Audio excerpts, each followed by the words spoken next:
있는 것 두 가지만 체크하고 가겠습니다. 자, 먼저 1번 건축 면적은 원칙적으로 건축물의 A벽, 만약 A벽이 없다면 A가 부분은 기둥의 중심선에 따른 것입니다. 중심선. 이렇게 A벽이 두께가 A벽 두께가 40cm다. 그러면 40cm의 가운데가 20cm 들어가겠죠. 그걸로 둘러싼 부분은 수평 틈으로 산정합니다. 만약 A벽이 없다면 A가 부분의 기둥의 지름이 40cm다. 그러면 그 반지름이 20cm겠죠. 그것으로 둘러싼 부분은 수평 틈으로 산정합니다. 자, 그 정도 보시고 그 다음에 오른쪽으로 넘어옵니다. 바닥 면적이 시험에 잘 나오는데 바닥 면적. 이 바닥 면적을 보면 1. 바닥 면적 원칙으로 각층 그 일부로서 벽이라든가 기둥의 구획의 중심선, 이렇게 구획의 중심선으로 들어선 부분은 수평틈을 산정하는 것이 원칙인데요. 외해가 나 있죠. 기억. 만약 벽이라든가 구획이 기둥의 구획이 없는 건축물이라면 그 건축물의 바닥 면적이 어떻게 계산하냐? 지붕 끝부분부터 안쪽으로 1m 후퇴한 선, 이 선으로 둘러싸인 부분은 수평틈으로 산정하면 되고요. 그 다음에 2번에 동그라미 1번의 니은이 중요합니다. 니은 보시면 건축물의 노대 등의 바닥은 난간 설치 여부에 관계없이 노대 등의 면적에서 노대 등이 접한 가장 긴 A벽의 접한 길이에 바로 몇 미터를 고반값을 뺀 면적을 바닥 면적 산정하는가? 1.5m를 자 곱한 값을 뺀 면적을 바닥 면적에 산입한다. 이렇게 됐죠. 노대 등이 접한 가장 긴 A벽의 접한 길이에 1.5m를 고반 값을 뺀 면적만 바닥 면적에 산입한다. 이렇게 돼 있죠. 자, 노대란 게 뭐냐면은 이렇습니다. 우리 건축물 2층 이상의 층을 보면 이렇게 봐보세요. 이 건물이 있는데 이게 A벽이라 합시다. 칠판이 건축물의 A벽에 저 안쪽에 있고, 이때 A벽에서 보통 2층이라든가 3층 이상의 층에다가 한 2m 이상 돌출시켜 가지고 이렇게 만든 공간이 있어요.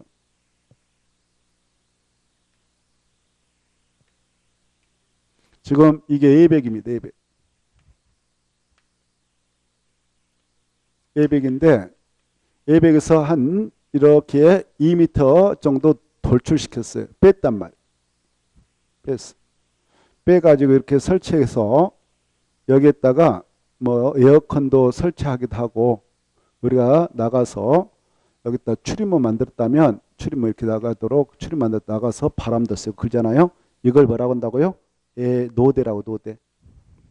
뭐란다? 노대. 이렇게 알겠죠? 그래, 이 노대라고 하는 것이 바로 이 노자가 이슬로예요. 이슬이 오면 고스란히 여기 고이게 됩니다. 그래서 노대라고 그래요. 노자 뭐라고요? 이슬로. 이슬이 고인단 말이에요. 그래서 노대라고 하는데 노출됐단 말이에요. 이렇게. 여기 보세요. 그럴 때 이 노대, 여기 봐봐요. 이건 이제 노대라는데 이 노대의 전체 면적 봐보세요. 노대의 전체 면적이 여기가 20m 정도 A벽하고 접하고 있고 여기는 2m. 그랬을 때 노대 전체 면적은 얼마로 계산하면 될까요? 전체 면적? 전체 면적은 2m 곱하기 20m 하면 되겠지 않겠습니까? 그렇죠? 그래, 여기 봐봐요. 이 사각형 면적이 2m 곱하기 20m니까 얼마다고요? 40제곱미터가 되죠. 이때 이 40제곱미터라고는 노대 전체 면적은 바닥 면적 계산할 때 다 이걸 바닥 면적 다 집어넣은 거 아니다 그 말이에요. 이거 바닥 면적으로 다 보지 않습니다. 다 보는 게 아니고 이 노대 전체 면적에서 이걸 빼자는 겁니다. 이거 빼고 나머지가 있으면 이거 나머지가 발생했다 그러면 이것만 바닥 면적으로 계산하자. 노대 면적은 이것만 바닥 보자 그 말. 이해돼요? 자, 그러면 뭘 빼냐? 여기 봐봐요. 뭘 빼느냐? 노대 전체 면적에서 뭘 빼냐? 이거 빼자는 겁니다. 봐보세요. 지금 노대가 A벽하고 접하고 있는데 두 가지 길이 중 어디가 가장 길어요? 20m죠. 노대가 A벽하고 접하고 있는 길이 중 가장 긴 길이 20m. 20m에다가 몇 미터를 곱해주자? 1.5m. 이걸 곱해주자 그 말이에요. 그리고 이거 빼자. 그러면 이건 얼마냐? 30.5m가 돼요. 이렇게. 맞죠? 그러면 아까 전체 면적이 아까 40이었죠? 40에서 30.5m 빼면 얼마 남아요? 10.5m 남죠. 이것만 바닥 면적 계산할 때 포함시켜준다. 그 말이에요. 이해되죠? 자, 이거 중요표에서 알아주시고 넘어가요. 남은 이제 쉬워요. 남은 쭉 읽고 가면 되거든. 자, 2번에 기억 봐봐. 2번에 기억 보면 필로티라는 것은 기둥 세워가지고 바로 A벽 별로 붙이지 않고 만든 공간. 그래서 공중 통행 공간으로 이렇게 건물을 세우는데 건물 세울 때에 1층에 기둥만 집어넣어 가지고 여기 사람의 통행으로 쓰고 있다든가 공중 통행관 사람 왔다 갔다 한다. 공중 통행관 아니면 자동차 전용 공간 주차 전용 공간 그리고 바로 차량 통행 우리 차가 왔다 갔다 하게 돼 있다. 그런 공간 이런 공간을 쓰고 있다면 여기 이 필로티 구조 부분인 이 부분은 건축물 바닥 면적을 할 때 산입하지 않습니다. 필로티 구조 부분이 공중 통행으로 쓰고 있다. 아니면 자동차 주차 전용으로 쓰고 있다. 아니면 그 자동차 통행으로 쓰고 있다. 그러면 필로티 부분은 바닥 면적을 할 때 산입하지 않는다는 것.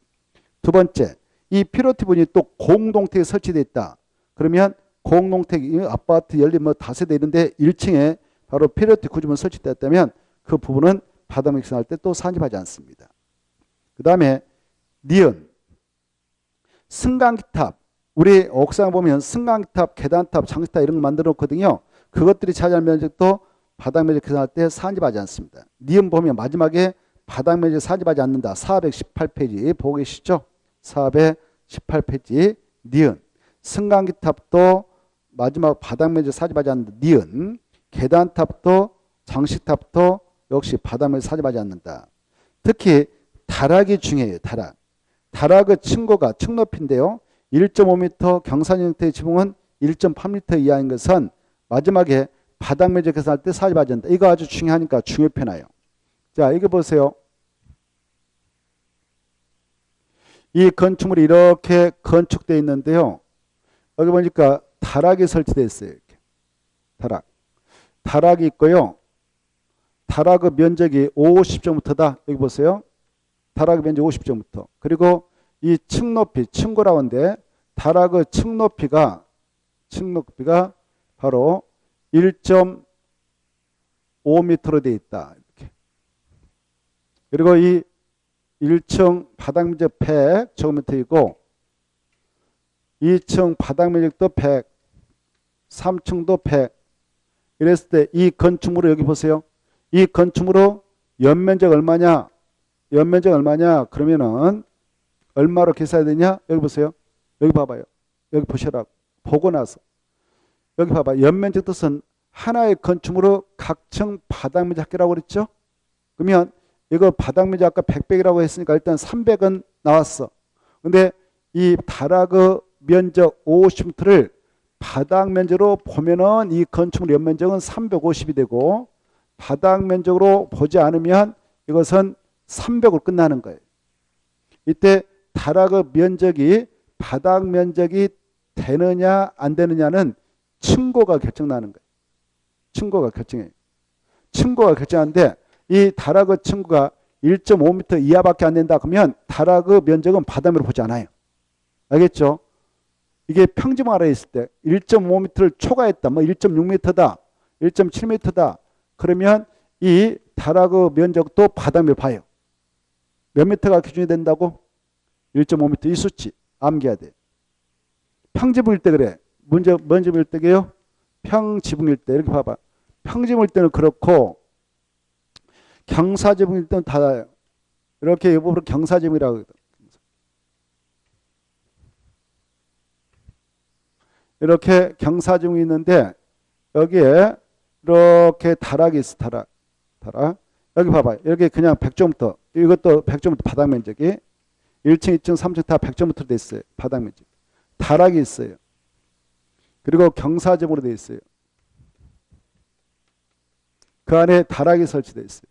그래 이거 면적 다락 면적이 50점대예요. 이때 다락 면적이 바닥 면적이 되느냐 안 되느냐는 이 다락의 층고가 결정적으로 중요하다고 그랬죠.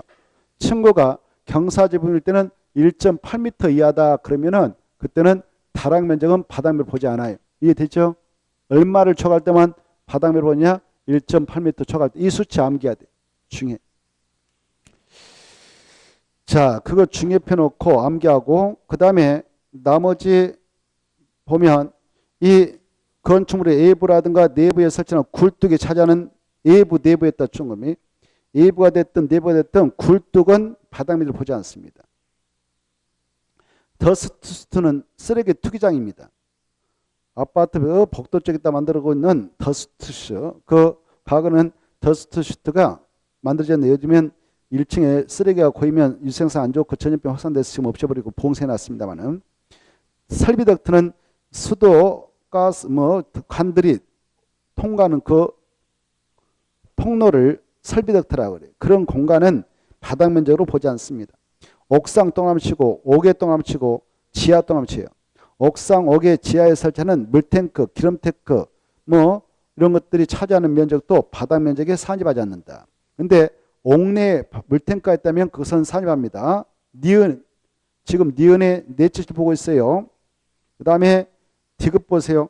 공동태로서 지상층에 설치한 기계실, 전기실, 어린이노트, 조경, 생활, 폐기물 보관함의 면적도 바닥 면적에 산입하지 않습니다. 그리고 리을 읽어보시고 쭉 내려가셔서 비읍 하나 보세요. 비읍.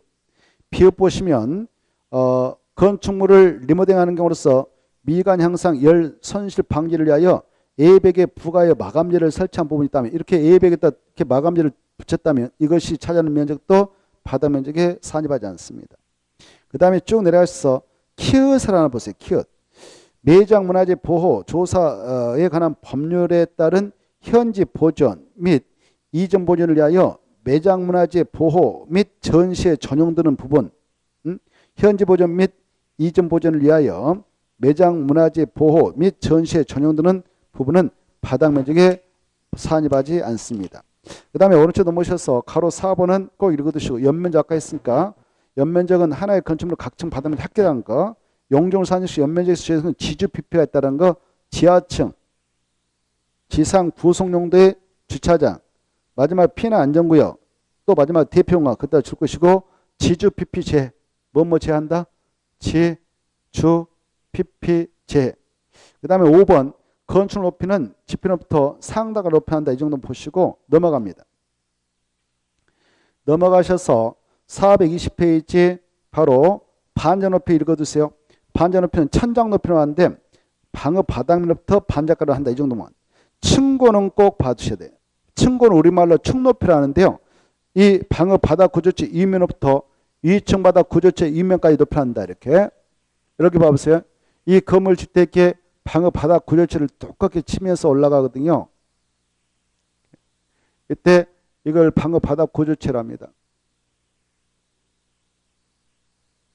이때 이 층고 높이란 것은 이 방어 바닥 구조체 이면에서 2층 바닥 구조체 이면까지 아래면 하면 틀려요. 그리고 이 반자 높이라는 것을 보세요. 여기다 방바닥을 이렇게 넣잖아요. 그리고 천장을 넣죠. 그때 이 반자 높이, 천장 높이는 방어 바닥부터 반자까지 높이 한다. 이게 반자 높이하고 층고는 길이가 층고가 훨씬 길겠죠. 그 다음에 6번 시험에 나온다 생각하고 층수 산정입니다. 1번 층의 구분이 명확하지 않는 건축물은 높이 몇 미터마다 하나층으로 본가 4m. 그리고 건축물이 부분에 따라 층수가 다른 경우는 그중 가장 많은 치수를 그 건축물 층수 본다. 꼭 아시고 오른쪽 넘어오셔서 지하층은 층수 산정할 때 지하입니다. 아까 했죠.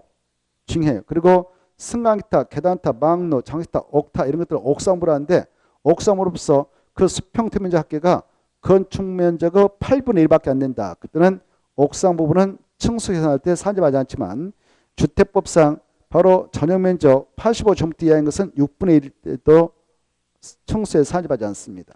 그런 것은 참고로 보시고 특히 지하층은 건축물로 청소할 때 산입하지 않는다. 이거 꼭 받으십시오. 그거 꼭 시험에 나옵니다. 아까 A쪽에 동그란 1번, 2번 꼭 시험에 나온다 생각하고 그게 중요하니까.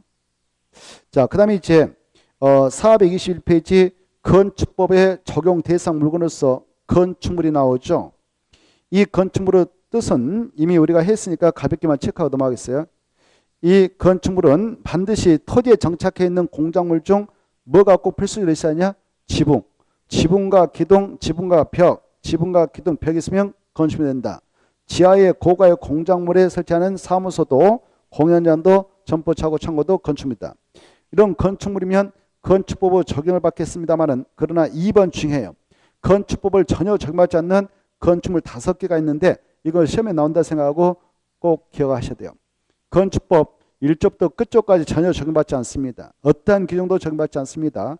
자, 문화재 보호법에 따른 지정문화재하고 가지문화재, 철도, 궤도, 선로 부지안에 있는 운전 보안시설, 철도, 선로 인 아래를 가로지르는 보행시설, 그리고 플랫폼, 철도, 궤도, 사업용 급수, 급유, 급단설, 고속도로 통행시설, 그 다음에 컨테이너를 위한 간이창고정, 마지막에 공장의 용도로 사용되는 건축물이 대지에 설치하는 것으로서 이동이 쉬운 것.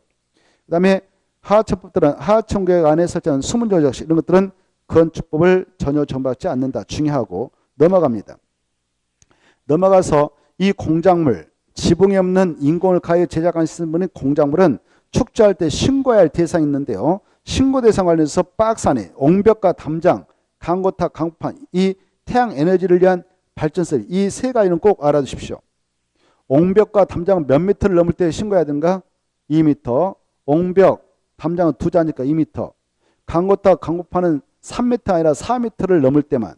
그리고 태양 에너지를 이용한 발전설비는 5m. 이렇게 오 태양이시여 암기하세요. 오 태양이시여. 그거 좀 보시고 그 다음에 그 오른쪽 넘어오셔서 423페 보시면 대지 나오죠. 대지를 보시면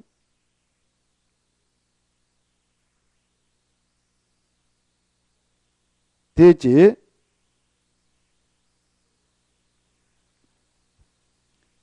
자 1번 의의를 좀 봐주세요. 건축법상 하나의 대지라는 게 뭐냐? 하나의 대지라는 것은 공간 정보의 구축 및 관리에 대한 법률에 따라 각 필지로 나눠진 토지를 말한다. 즉 한 필지, 우리 지족도라든가 임야도 보면 한 필지 경계가 다 표시되어 있거든요. 그때 한 필지 한 필지가 곧 하나의 대지가 되는 것이 원칙입니다. 이게 원칙인데요. 외회적으로 이 가로 2번, 3번이 대통령에서 정하고 있는 내용인데요. 이렇게 대통령이 정하는 토지들은 바로 둘 이상의 필지를 합해서 하나의 대지로 할 수도 있는 경우가 있고요. 또 1 이상의 필지를 하나의 대지로 할 수 있는 경우도 있습니다. 있다가 중요해요. 근데 시험에서는 없다 이렇게 나왔거든요. 있다 이걸 체크해 두십시오. 이때 가로에 보면 둘 이상의 필지를 하나의 대지로 할 수 있는 토지는 박스와 같이 6가지가 있죠.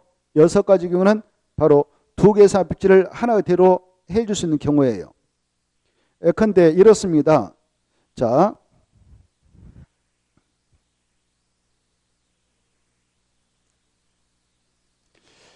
이렇게 지적도라든가 임야도를 보면 각각의 필지 경계가 딱딱 표시되어 있죠. 이렇게 도로가 있다.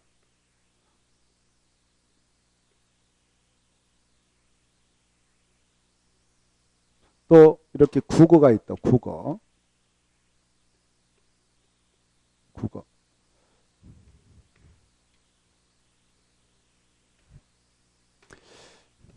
자, 그런데 이때 이 한 필지가 곧 이것 프로 한 필지라고 한 필지. 뭐라고 한다고요?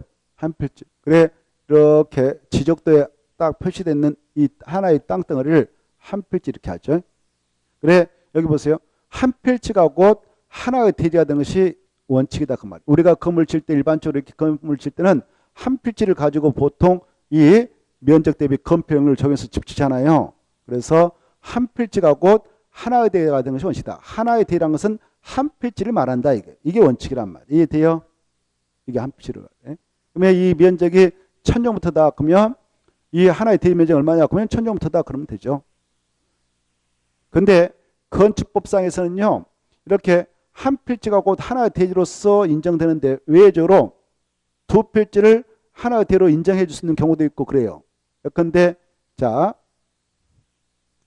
여기 이렇게 땅이 있는데 지적도상 이렇게 도면 보니까 땅이 이렇게 있는데요.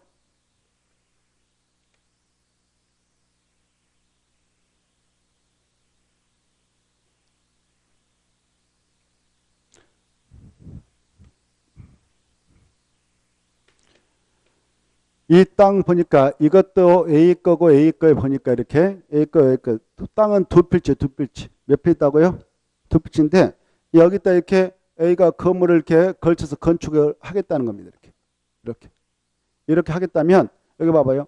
이 땅하고 이 땅을 그냥 하나의 대로 인정을 해줄 수 있어요. 하나의 건축물이 걸쳐 있게 되는 두 필지를 건축상 하나의 대로 인정을 해줄 수 있어요. 이렇게 합해가지고. 그러면 이게 만약 500제곱미터다.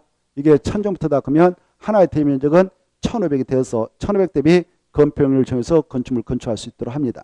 그래서 여기 보세요. 하나의 건축물이 두 필지에 걸쳐서 건축될 때는 그 건축물이 건축되는 두 필지를 합해서 건축상 하나의 대로 해줄 수 있다 없다? 있어요. 이렇게 있다. 그런 경우도 있다. 이렇게.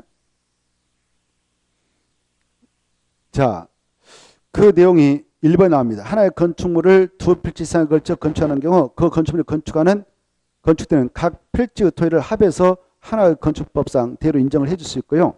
또 저 밑에 보면 4번 봐봐요. 주택법에 따라 사업계획서를 받아 주택과 부대 봉시를 건설하는 경우 건축하는 경우 여기 주택법상 사업계획서를 하나 받았다. 여기 보세요. 여기 보니까 여기 아까 이거 없다 생각하고 뭐 아파트 건설회사에서 여기 땅을 싹 사들여 버렸어. 싹 사들여 버렸어요. 일대 여기를 통째로 사들여 버렸어. 여기 보세요. 여기를 통째로 싹 사들여 가지고 여러 필지 있는데 국어까지 싹 사들여 가지고 바로 모 건설회사에 여기다 1000세대 아파트를 지겠다라고 사업계획서 작성해서 주택 부대 봉수를 여기다 넣겠다라고 승인을 받아왔어. 그러면 이걸 하나의 주택단지로 봐요. 주택법에서 이걸 하나의 주택단지라고 그래. 여기 봐봐. 하나의 주택단지인데 건축법에서는 이걸 싹 합해서 그냥 하나의 대지 면적으로 봐줘요. 이렇게. 그래서 이 면적 싹 해가지고 건폐율 용률 정해서 건물을 짓도록 해야 합니다. 이렇게. 이것도 하나의 대로 인정해줘요. 그 다음에 자, 그 동그라미 3번 봐보세요. 국토의 계획 및 법률에 따라 도시 군객 시설에 해당하는 건축물을 건축할 때 예컨대 여기다 폐기물 처서 예컨대 아까 이거 없다 생각하고 여기다 봐봐요. 폐기물 처서를 여기가 없다 생각. 여기다 폐기물 처서를 여기다 설치하겠다라고 도시 군가를 딱 결정을 했어. 그래서 폐기물 처서를 여기다 설치하려고 합니다. 그때 이게 네 필지에 걸쳤죠? 그때 네 필지 합해가지고 하나의 대로 인정을 해줄 수 있는 거예요. 그 다음에 저 밑에 5번 도로 집회 건축하는 건축물 이것은 지하상가 건축물이에요. 이 지하상가 건축물을 건축하려고 딱 결정했는데 여러 필지에 걸쳤어. 그때 그 지자체장이 그런 부지다라고 인정하면 그 건축물이 건축된 토지로 정해진 토지는 수필지가 포함됐다 하더라도 건축상 하나의 대로 인정해 줍니다. 그 다음에 동그라미 6번 이 건축법상 건축물을 건축하려고 할 때는 허가 신청 허가 받고 허가 떨어지고 나서 공사 들어가게 되고 공사 끝나면 사용할 때 사용 승인을 신청해서 사용 승인 받아야 사용할 수 있는데 사용 승인을 신청할 때까지는 둘 이상 필지를 하나의 필지로 합칠 것을 조건으로 허가를 받아갔어. 허가를 받아갈 때는 두 필지 뭐 세 필지였는데 아직 합병 안 됐단 말입니다. 근데 사용 승인을 신청할 때까지는 합치겠다라고 했다면 그때는 그냥 하나의 대로 인정해서 건축을 받아갈 수 있습니다. 하나의 대로. 그때 다만 그 각 필지의 소재는 같아야 돼요. 다르면 안 돼요. 자, 이런 겁니다. 지금 이 땅하고 이 땅이 바로 A 거예요. A 거.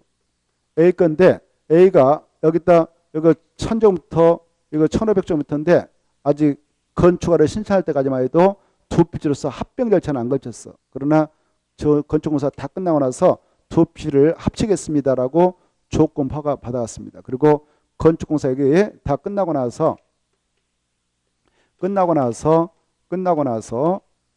바로 합치겠습니다라고 했다면 이 소유자가 같을 때 한해서는 하나의 대로 인정을 해줄 수가 있어요. 건축법상. 하나의 대로 인정하면 두 필지 면적을 싹 합해가지고 대지 면적을 바로 확 잡습니다. 그러면 두 필지를 하나 대로 인정하면 1500이 되고, 만약 한 필지만 하나의 대로 인정하고 별도의 그 필지로서 별도 대로 인정하면 이 대지 면적은 2500이 될 수가 없어요. 다시 한번, 두 필지를 하나의 대로 인정하면 여기다 건축물을 건축할 때는 대지 면적을 얼마로 인정받느냐? 2500을 인정받아가지고 여기에 건축물을 건축하는데 건폐료 최단도가 50%다. 그러면 2500의 절반은 얼마예요? 1255. 그래요? 좋아. 이 1250의 건축 면적을 잡아서 크게 건물을 올릴 수 있는 거예요. 알겠나요? 하나의 대로 인정받으면. 근데 하나의 대로 인정 못 받으면 각각의 필지마다 하나의 대지가 되어서 아무리 크게 A가 여기다 건물을 크게 지고 싶어도 건폐료 50%다. 그러면 여기다 한 동 칠 때 750짜리 하나. 그렇죠? 여기도 500점짜리 하나. 이렇게 따로따로 이용할 수밖에 없어. 하나의 대로 인정 못 받으면. 그런 불합리가 있으니까 그냥 하나의 대로 인정을 해주겠다 그 말입니다. 뭐가 같다면? 소유자가 같다면. 뭐가 같다면? 소유자가 같다면. 자, 그리고 동그라미 2번은 여러분이 다음에 좀 공간 정보의 구축 및 관련 법률을 어느 정도 공부해가지고 실력이 쌓이면 2번은 좀 설명해 드리겠습니다. 다음에 심화 학습 때. 2번이 중요하지만 2번 코스에서 넘어가겠습니다. 2번 중요편이었어요. 다음에 여러분이 좀 공부가 되면 그때 설명하겠어요. 지금은 좀 그래요. 그 다음에 3번 이거예요. 봐보세요. 자, 여러분이 땅을 하나 샀는데 이게 여기 봐봐요. 이게 한 필지인데 이게 1만 제곱미터예요. 1만 제곱미터인데 여기 보세요. 여기 봐보세요. 1만 여기 봐보세요. 여기 봐봐요. 1만 제곱미터인데 이게 농지를 샀어. 농지를 사가지고 이거 한 필지인데 여기 농지 중 일부만 측량해서 농지 전용 허가를 받아요. 허가 받았는데 이 면적이 바로 500제곱미터 500. 허가 받은 부분이 500이면 이것만 하나의 대로 인정해서 500제곱미터 대비 건폐 용률 정해서 여기다 건물 지겠습니다. 그러면 허가를 받을 수 있는 거예요. 건축허가. 이걸 이렇게 표현해. 한 필지 일부를 하나의 대로 할 수 있다. 이렇게. 자, 1번 보면 하나 이상의 필지 일부에 대하여 바로 하나의 대지로 인정을 받을 수 있는 경우가 5개 나오는데 3번. 하나 이상의 필지 일부를 하나의 대로 할 수 있는 경우가 5개 나오는데 그중에 2번 봐봐요. 하나 이상의 필지 일부에 대하여 농지법에 따른 농지용 허가를 받았다면 그 허가 받은 부분만 하나의 대로 인정을 해줄 수 있어. 아까 봐보세요. 원칙은 하나의 필지가 하나의 대지가 된다고 그랬죠. 하나의 대지는 곧 한 필지가 된다고 그랬죠. 그런데 외조로 한 필지가 이렇게 크지만 여러분이 농지를 전용할 때는 농지보존 부담을 내야 돼요.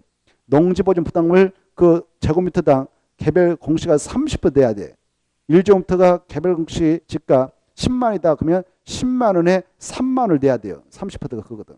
그래 농지 전용할 때 그런 농지보존 부담을 내야 되는 부담이 있기 때문에 다 전용할 필요가 없다. 그런 생각 들면 전용할 필요 없어. 그냥 일부만 딱 측량해서 이것만 농지용 허가 내주세요. 그러면 허가 내줘요. 허가 받아서 여기다 건물 지겠다. 그러면 그것만 하나의 대로 인정을 해서 그 면적 대비 건폐율을 적용했습니다. 그러면 바로 허가 받아서 건축할 수 있습니다. 이게 또 봐보세요. 이게 산지다. 그러면 역시 마찬가지. 이게 산 다 전용할 때 산재법상 대체 산림 조성비를 내야 돼. 대체 산림 조성비 돈 엄청 내야 돼요.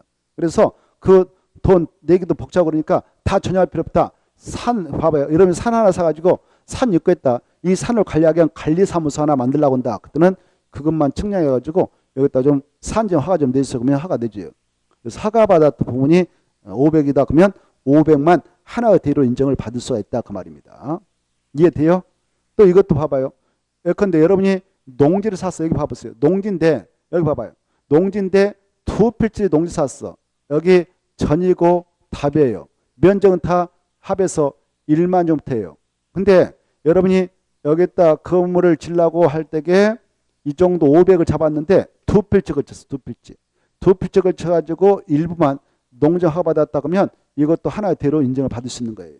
한 필지가 됐든 두 필지가 됐든 농정 허가받았던 부분을 하나의 대로 인정을 해줄 수가 있다. 일부만 하나의 대로 해줄 수도 있구나. 이렇게 좀 받으시고 나머지 통과해도 됩니다. 자, 그 다음에 이제 어떤 것들을 봐두냐. 425페이지 건축법의 적용 대상 행위가 나오죠. 찾았나요? 적용 대상에는 우리가 지난번에 자세히 팠죠. 팠어요? 안 팠어요? 팠을 거예요. 그래서 이번 코스는 지나가겠어요. 자, 그 다음에 넘어가시고 그 다음에 대손도 지난 코스 봤고 427페이지 건축 용도 분류도 지난 코스에서 자세히 봤으니까 통과하고 쭉 넘어갑니다. 체크가 됐죠? 됐어? 안 됐어요? 됐죠? 자, 그 다음에 쭉 넘어가셔서 뭘 보냐면은 435페이지 이 시설군의 분류가 나올 겁니다. 찾았나요? 자, 그게 이제 용도 변경 파트인데 이게 올해 시험에 꼭 나온다 생각하면 돼요. 용도 변경에서는 한 문제 나옵니다. 그래서 그 파트를 좀 체크해 보겠는데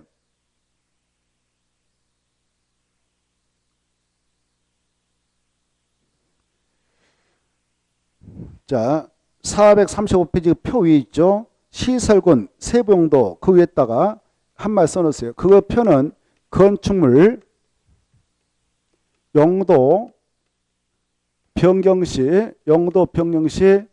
적용되는 표예요. 그래, 용도 변경 시 적용되는데 용도 변경할 때는 우리가 이렇게 그 시설군이 9개 있는데요. 밑으로 내려가면서 용도 변경하는 경우가 있고요. 이걸 그럴 때는 신고하면 돼요. 신고. 그리고 이렇게 9개 시설군인데 밑에 있는 시설군이 위로 올라가면서 용도 변경한다. 그때는 허가 받아야 돼요. 그 다음에 이렇게 같은 시설군에서 용도 변경한다. 그때는 허가 받지 않습니다. 신고도 하지 않습니다. 그냥 건축물 대장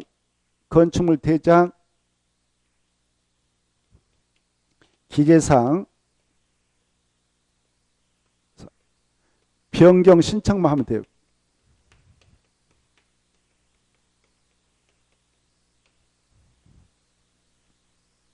이렇게. 그래, 이 9개 시설군이 있는데요. 9개 시설군. 이 건축물 용도는 우리 건축법령에서 29가지로 분류해 놓고 있어요. 29가지. 몇 개요?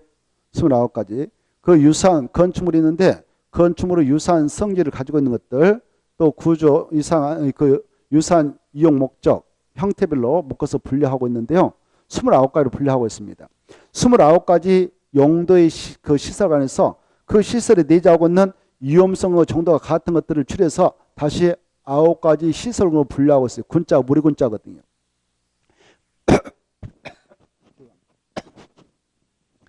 이때 9개 시설군과 그에 따른 29개 세부 용도군의 짝지가 나오죠. 이 표를 암기해야 용도 변경의 문제라면 풀 수 있어요. 9개 시설군은 위에 있으면 상위 시설군이고요. 밑에 가면 갈수록 하위 시설군이 되겠는데 위에 있는 시설수록 그 시설에 내재하고 있는 위험성의 정도는 큰 것들입니다. 그리고 밑으로 가면서 갈수록 위험성 정도가 적고요. 같은 시설이 있으면 위험성 정도가 같아요. 이때 그래서 이 순서를 암기하는 것이 중요해요. 위에 있으면 위험성 정도가 큰 거니까요. 9가지 시설군은 두 문자 따서 기억하십시오. 자산, 전문, 영교, 건축구 이거 했죠? 했을 거예요. 그렇죠? 했어요. 그래 자산 전문 영교 건축구 이거 순서대로 기억하시고요. 그 다음에 봐보세요. 이 자동차 관련 시설군에 해당 용도가 뭐가 있냐. 이것도 짝짓기서 암기해야 돼. 이렇게 암기했어요. 자작, 산, 운창, 공의, 참여장, 그 다음에 전방발, 문문, 종이간, 그 다음에 영, 판, 운, 수, 다. 저 제2종 근생중 다종 생활설이 올라왔습니다. 그 다음에 격요, 노, 수, 야. 근근 1종, 2종. 2종 중 다중 생활설 올라갔죠. 이쪽 하나. 자, 그 다음에 주주, 업무, 교군. 그 다음에 그동. 이렇게 해서 이 9가지 시성을 암기를 해야 돼요. 그렇지 않으면 용도 변경은 문제 나올 때 손댈 수 없습니다. 손댈 수 없어. 그래, 이 표를 암기하시고 뭐 머리 짜따서 기억을 하려고 하다 보니까 같은 말이 이렇게 반복해서 나오는 경우도 없잖아 있어요. 이때 산업등 시설군의 운은 운수 시설이고 영업등 시설군의 운은 운동세다. 이거 좀 주의하면 되겠죠. 그 다음에 산업등 시설군의 위는 위험물 저장 및 처리설이죠. 위험물 저장 및 처리설. 근데 문화 집회성으로 나오는 이 위는 위락설입니다. 위락설. 이런 것들을 주의하시고 여기 자는 자동, 여기는 자원 순환 관리설이고 여기는 자동차 관리설이다. 이런 것들 좀 주의하면 되겠어요. 여러분이 그것 좀 잘 받으시고 이걸 좀 외우도록 노력하셔야 돼요. 자, 이때 봐봐요. 이렇게 위험성이 적은 하위설군을 상위설군으로 용도변한다. 그때는 뭐 하면 된다고요? 허가받을까 신고할까? 아니, 신고하면 틀리고 뭐라? 허가. 이렇게 아까 여기 있잖아요. 올라가면 뭐다고요? 허가. 위험성이 적은 것을 위험성 큰 쪽으로 바꿀 때는 허가받으라 규정합니다. 위험성 큰 것을 위험성 작은 쪽으로 바꿀 때는 신고하면 돼. 신고. 이걸 먼저 딱 아셔야 돼. 알겠죠? 이해됐죠? 그 다음에 이렇게 봐봐. 같은 시설원에서 용도변할 때는 허가 신고 필요 없다고 그랬어요. 이거. 이걸 먼저 아셔야 돼. 그리고 이 용도변경권은 허가를 받든 신고라든 다 누가 처리하냐? 관할 특별 자치시장, 특별자치시장, 특별자치도지사, 그 다음에 시장, 군수, 구청장, 시장, 군수, 자치구청장. 이네들만 이 건을 처리해 줍니다. 자치구, 구청장. 여기 서울특별시, 육대광역시에 있는 건축물에 대한 용도 변경은 특별시장, 광역시장이 관여하지 않습니다. 이네들이 건축물을 우리가 건축사할 때 건축물 대장이 만들어져요. 거기에 소요 이용 상태 다 기재되어 있습니다. 이렇게 이걸 누가 기재해서 보관하냐면은 이네들이 행정관청이 돼요. 건축물 대장 기재 보관하고 있는 친구가 이네들이거든요. 그래서 이네들한테 용도변경에 따른 허가받고 신고할 거 신고하고 또 건축물 대장상 변경상 기재 좀 해주세요라고 신청을 하게 돼요. 이것도 중요해. 누가 일 처리하냐? 이거 아주 중요하니까 이거 꼭 아셔야 돼요. 용도변경하는데 무슨 특별시한테 허가받는다, 뭐 광역시한테 허가받는다, 도지사한테 뭐 승인받는다, 이거 다 틀린 소리예요. 이네들이 다 처리한다 이렇게 하시고, 자 여러분들이 이렇게 건축물을 애당초 신축했는데 이 신축했던 건 공사 다 끝나고 나서 사용승인 신청해서 사용승인 받잖아요. 사용승인 받아서 우리가 사용을 합니다. 그때 사용하게 될 때 이게 숙박설로 만들어졌다. 숙박설이. 그래 사용승인서를 내주면 이네들이 건축물 대장을 기재해서 보관하거든. 소유자는 뭐 갑이다. 지금 용도는 뭐 숙박설이다. 이렇게 다 기재해 놓습니다. 근데 이게 사용하고 있다가 장사 안 되니까 이 숙박설을 위락설로 용도를 변경하고 싶습니다. 이렇게. 그때 위락설로 용도 변경할 때는요. 바로 여기 봐보세요. 아까 숙박설 했던 것을 여기 봐보세요. 여기 숙박시설 했던 것을 위락설로 용도 변경하려고 한다. 그때는 이렇게 올라가니까 못 받아야 될까? 허가 받아야 돼. 이거 아셔야 돼. 그래, 아 위락설로 변경할 때는 허가 받아야 되구나. 이렇게. 이때 허가 받을 때 그 건축물 소유자고는 이네들한테 가서 허가 받지 다른 사람한테 갖는 건 절대 아니다 이렇게 하시고, 만약 위락설로 용도 변경해서 사용하다가 또 안 되겠다, 장사가 안 된다, 그래서 용도를 다시 그리고 말이죠. 이때 이네들한테 용도 변경 허가를 받았다면 이네들이 허가 내준 대로 건축물 대장을 지네들이 스스로 변경 기재해요. 그래서 건축물 건축주인 갑은 이 건축물 대장상 기지상도 변경해 주세요라고 신청할 필요 없어. 알아서 얘네들이 변경 기재합니다. 그 다음에 이 허가받아서 이용했던 일학수를 장사 안 돼가지고 이걸 이제 정교수로 변경하고 싶다. 정교시설. 그러면 어떻게 된가 봅시다. 아까 일학수를 정교수로 변경하네요. 그러면 같은 시설군에 해당하니까 여기 봐봐요. 일학수를 정교수로 변경할 때는 허가받을까 신고할까 아무것도 필요 없죠. 여기에 해당하잖아요. 아무것도. 그러나 무엇을 해야 되냐면은 건축물 대장상 지금 일학설로 기재되어 있을 건데 정교설로 변경 기재소요라고 신청을 해야 돼요. 이해됐죠? 자, 그 다음에 봐보세요. 또 정교설로 운영하고 있는데 이 목사가 됐든 누가 됐든 뭐 스님이 됐든 이 잘못해가지고 성도들이 다 나가버렸네요. 그러면 이거 운영하기 힘들지 않겠습니까? 아무도 안 들어와 버리면.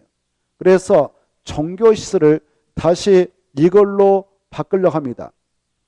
수련시설로. 뭔 수로? 수련시설 이렇게 정교시설을 수련시설로 변경하려고 한다. 그럴 때는 뭐 해야 될까? 내려가니까 신고하는 거예요. 신고. 이해되죠? 신고를 하면 얘네들한테 하고 신고증 내주면 지네들이 건축물 대장상 기지상을 변경 기재하니까 건물주인 값은 건축물 대장상 기지상을 변경해 주세요라고 신청할 필요 없다. 이렇게 알아두십시오. 자, 여기까지를 잘 알아두시고 그게 435페이지 바로 박스 안에 있는 2번이었습니다. 동그라미 2번. 그거 꼭 이해하시고 그 다음에 마지막에 4번, 1번까지 말씀드렸죠. 넘어가셔서 저기 5번을 하나 보죠. 5번. 건축법을 준용해서 다음의 경우는 건축법 용도 변경하여 이를 준용한다 해서 1. 허가 신고 대상 경우로서 용도 변경하는 부분의 바다면 잡기가 100종부터 이상인 경우에는 사용승인에 관해서는 사용승인 규정을 준용한다 이렇게 돼 있네요. 자, 이게 무슨 말이냐? 여기 보세요. 이 용도 변경할 때 신고하고 용도 변경했던 허가받아서 용도 변경했던 용도 변경했던 바닥면 잡기가 100종부터 이상이다. 그러면은 사용할 때 사용승인을 받아야 돼요. 뭐 받아야 된다? 사용승인. 그 말이에요. 다만 용도 변경하는 부분 바닥면 잡기가 500종부터 미만으로서 대수선 공사가 수반되지 않았다면 그러하지 아니하다. 그러하지 아니하다 그 말은 사용승인 받지 않고 사용할 수 있다 그 말이에요. 그것도 써버려. 그러하지 아니하다 그 말을 밑에다가 사용승인을 받지 않고 사용할 수 있다.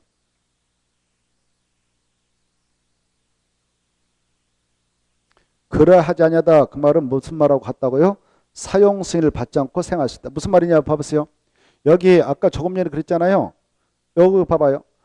신고 마치고 아니면 허가받아서 용도변경 했는데 그 바닥면 잡기가 100종부터 이상이다 그러면 사용하려면 사용승인 받아라 했는데 외해가 있어. 이때 100종부터 이상은 이상인데 그 대송공사가 수반되지 않았어. 대송공사를 하지 않았어요. 그랬는데 이 면적이 500종부터 미만밖에 안 된다. 그때는 사용승인 받지 않고 사용해도 된다 그 말입니다. 그 다음에 2번. 2번 이거예요. 허가 대상일 때만 적용됩니다. 허가 대상은 좀 위험성이 낮은 것을 위험성이 높은 쪽으로 변할 때 허가받도록 했었죠. 그래서 안전성이 더 중요하니까 야 허가 대상일 때 한해서만 그 용도 변경하려는 바닥면 잡기가 500종부터 이상이면 용도 변경에 따른 설계를 건축사가 해줘야 돼. 설계는 건축물로 설계 규정을 준용한다. 그따 축봐.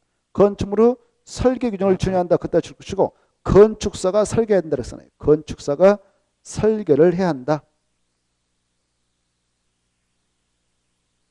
건축사가 설계를 해야 돼요. 무자격자가 하면 안 되는 겁니다.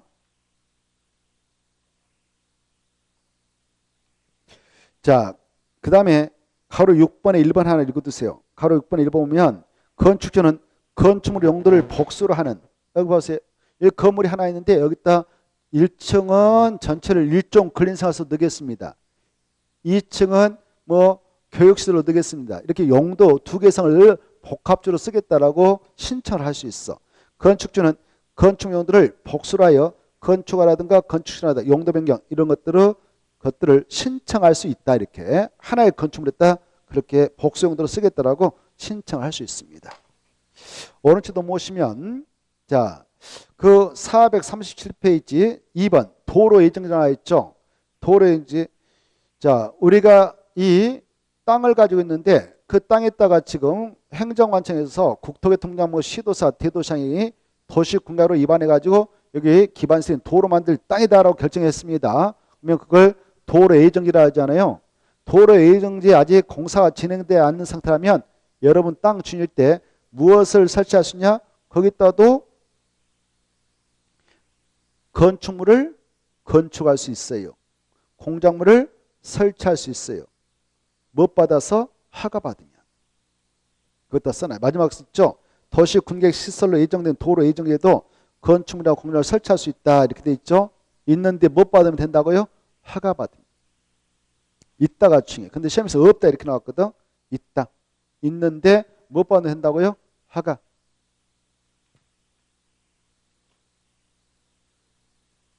허가 받으면 할 수 있어요. 그때 허가 요건은요. 거기다 써놔. 449페이지 참조. 440 거기다 써놔. 449페이지 참조. 그래 449쪽 한번 볼래요? 449쪽. 449쪽 보면 가선축물해 가지고 허가 대상 가선축물 나올 겁니다. 찾았나요? 이 도시 군객시설 그 예정지가 있다면 가선축물을 건축할 때에 허가 받으면 돼. 허가 받기 위해서는 박스 앉는 요건을 충족하면 된대요.